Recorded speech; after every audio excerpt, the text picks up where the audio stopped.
All right, video time in the balmy 30-ish degree temperature with 70 to 80% humidity. Oh, I can't wait for summer to be over. Anyway, hello everyone. It is time to talk about global news this week, but before we do, just going to make a quick mention for anybody who has not watched my JP video. For the month of July, videos are going to be a little in flux as well as streams because I am in the middle of doing a couple of different things. First of all, I will be, getting some stuff done in real life. Particularly, I am going to be moving in the month of July.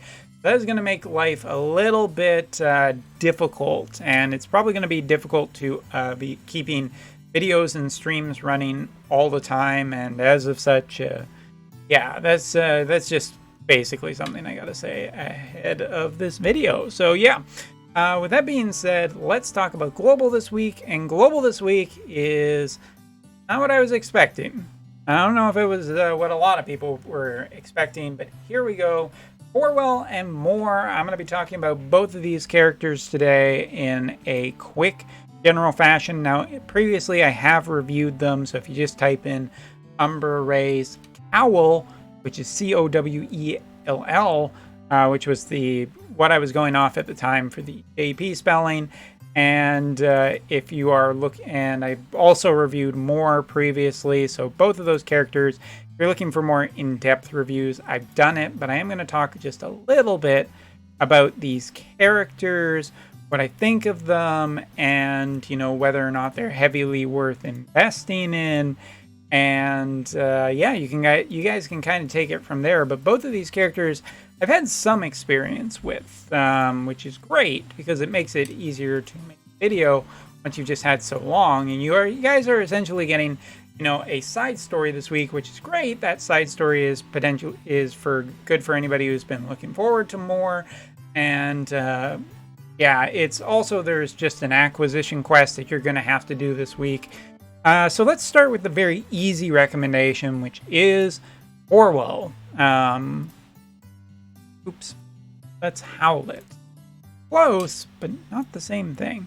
So how does this work exactly? Well, there's going to be an in-game quest where you are essentially able to get the first copy of the character for free, and not only that, but you will be able to get up to LB3 worth of shards for this character by doing the quests, which are not unreasonably difficult. It's actually fairly reasonable so long as you have a decently statted team. I think it's pretty easy to get this guy up to LB3. And the way that these characters work is that these characters, let's call them acquisition characters for a term going forward. The way these work is essentially as such: you get the first copy of the character by doing the quest, you get the shards up to LB3, and this character is actually available on banners still. He is not like an event exclusive. You can potentially get him from the gacha later, and you will have to get the rest of his shards either by using Lapis or pulling him eventually, or shard banners, or somehow, but you are going to need to invest a little bit more to get this character up to, 99 and then level 120 if you are super interested in him. As it works, these acquisition characters also come with a TMR that is weapon-based. So here you can see Corwell's, which is a bow. Those are the stats, and has a 20% chance to decrease evasion rate by 40% for 3 turns on a basic attack for a target. So Corwell, what exactly is he being brought out for? Pretty obviously, like, he is a character that is coming out fairly early. I think, kind of early, not really, because right now you guys have the Zazin, who is, I think, very, very, very strong, as a lot of people are discovering. Very limited, but a thing that I think people are going to get kind of frustrated and tired with. So it's best to have some wind elemental characters that can potentially put a fight, and Corwell is pretty darn good at putting up a fight against earth elemental characters. As a ranged unit, he is good. He has a nice TMR. His stats are pretty good. I mean, like, he's got Rune Knight as well as Gunner for his secondary and tertiary job. The only thing that he's essentially missing is a limit burst, and that does hurt him a little bit, but he does have a 100% hit chance on his job level 25 ability. He can break physical barriers. He can remove all buffs for targets, as well as dispelling haste once you get him into the EX. I mean, this character is essentially maybe a solution to Zazen. Zazen is a very fast character and can get across the field quite good because of his good mobility, but a range character could take advantage of that. And, you know, him debuffing and essentially maybe allowing a character like D to go in after, maybe that's just good enough to be an entire team. This is a character that, excuse me, for all intents and purposes, on the JP side, I don't think he made a big splash, but I don't think he made a small splash either. There were people who built him up to one.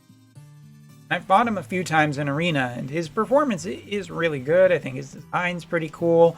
Overall, I think he's got a really nice TMR and a good kit. Looking into Gunner, you know, Gunner does give him some good passives, such as the range increase on his abilities and increasing missile attack, so those are valuable for a ranged unit. And he does have the triple hit ability from Nightblade, which does allow him to damage, so he does have some options up close to an enemy as well. Why have I not built him all the way to max? Well, getting there, and I've had other priorities. At the time, I chose Moore over Orwell, just because that I got more at the time and I was more interested in her. There's the wordplay. But yeah, I think this is a great character for Global to be getting now as opposed to later. I think he is a little bit of a check to Zazen, not a checkmate, unless they give him any kind of global buffs, which I didn't see. But you never know with globals. They like to buff some characters sometimes, but this is not a premium-based character. This is essentially a character that you can get for free, and I think everyone should at least get the first copy and up to LB3 because it's really not that hard, and it's just value. But now we're going to switch over to the premium gacha character, and this is a character that will have her own banner, and this is a character I really love. I've had a lot of experience with her. She's been on my primary mage farm team for a long time now, and she never points. There are some things to talk about specifically with her, so I'm actually going to just really quickly jump over to the party so I can give you a better idea what her stats look like, and I'm going to talk about just weaknesses that I generally found with her, as well as things that are very important for using her in the future. So here's a level 107 build. Does have a very nice weapon equipped to her, as well as her own TMR, and as you can see, I am currently running her with this. Why the Diablos card? It's all in the service of the dark, powerful mage, but yeah, we lost a little bit of bravery. Taking a look at it, though, this is the stats. As you can see, a higher amount of spirit kind of puts her a little bit better against other mages, but she is still quite strong against physical units too. Looking at her stats, she can end up being fairly tanky, very good against incoming damage. And here for a second, this is the current amount of resistance that I do have her on her. As you can see, getting a little bit of a fire resistance boost here, but against Slash, she's pretty good, and against other mages, she does have a little bit of weakness here. That puts 9S as a counter to her, potentially, as well as other Thunder characters will still be fairly strong because she's not great against other physical units, although she can put up a little bit more resistance against Thunder-based mages. Either way, I've been quite happy with her performance overall. Her primary is Messenger / Kotodama wielder, depending on which version you are more familiar with. Also has Red Mage and Cleric, so a nice amount of AP at the start. Taking a look at her TMR skill, she gets an increase of Spirit of 15 for 3 turns to allies. And it doesn't need to be casted directly on her. It can be casted around others by a range of up to 3.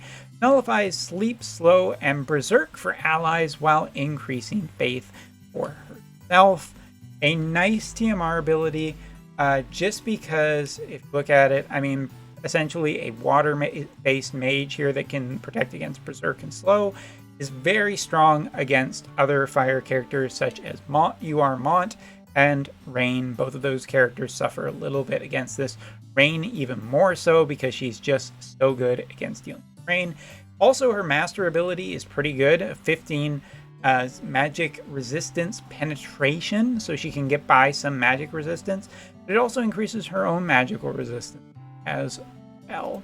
Taking a look at her skills, it's pretty standard. There isn't a new job here, so most of what you already know is what you essentially already get. Red Mage, she does have Isuna, she does have Magic Jammer in her kit. Looking at Cleric, she has the Nullify status effects for a lot of stuff, including Frostbite, but she can also give Dark and Light resistance, decrease ability on an enemy, so her Cleric has some skills. And taking a look at her main job, Messenger, I feel like everybody is pretty familiar with this. The one thing that might not be, or no, shouldn't be familiar with anybody on the global side, as far as I know, her level 120 ability, which, as you can see, the big AoE here, that's a 200% modifier on it. Magic, decrease magic on the enemies by 39% for 3 turns, and a 25% chance to inflict silence for 3 turns. Which is just a really good way of saying that that is a strong anti-mage ability. She's got a lot of stuff for boosting her own and other mages. She's great on a mage team. Even with a Diablos card, she's still really, really good. I've been really happy with this character, just from my own experience with her. The one problem that I have noted is casting time. A lot of her abilities do have casting time. So into the future, Siren's 3-star reduces casting time, which is pretty darn valuable for a good number of the water mages. That's just, well, it's just kind of a problem. So yeah, I kind of recommend, if you are going to go on this character and build this character, you're going to want to get Siren to max, just so you can get that ability casting time reduction down, which is very valuable for her in the future. And I guess we should also talk about a limit burst. Decrease water resistance by 40% for 3 turns for targets, and deal a 200% modifier. And just head in here really quick. That way. Bring it up there. It's a pretty damn massive AoE. It's just a very strong, and it enables other water mages. So if you're at all interested in other water magic elemental characters, such as Aerith, or quickly to jump over here, if I forget someone, people are mad.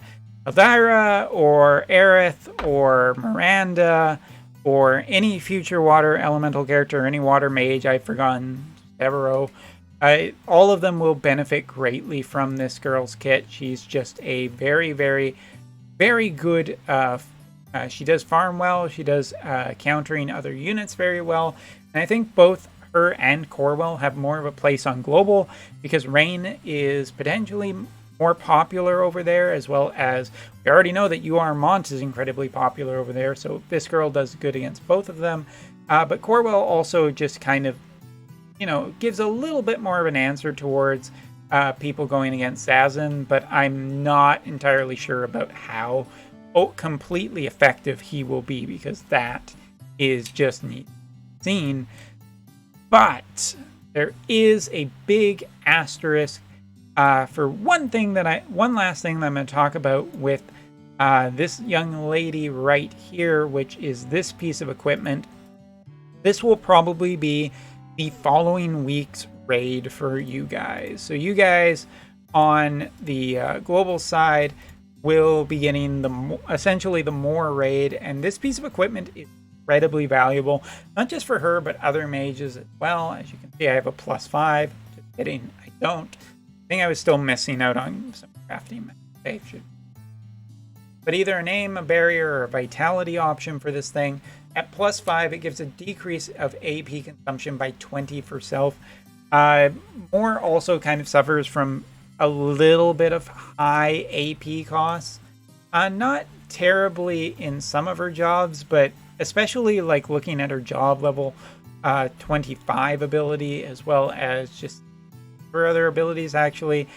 They are pretty costly for AP, so this is almost an essential. You have to farm this if you do get more and you are going to build her. This just kind of completes her kit, and it's really great for other mages as well too, just for giving them some potential AP reduction. Really quickly, just to look, Red Mages can equip it, Fina can equip it, Rain can equip it, Rife, Spellblade, sorry. That's Rosa, Messengers, and Energist can all equip this piece of equipment, so it's a really good one, teacher.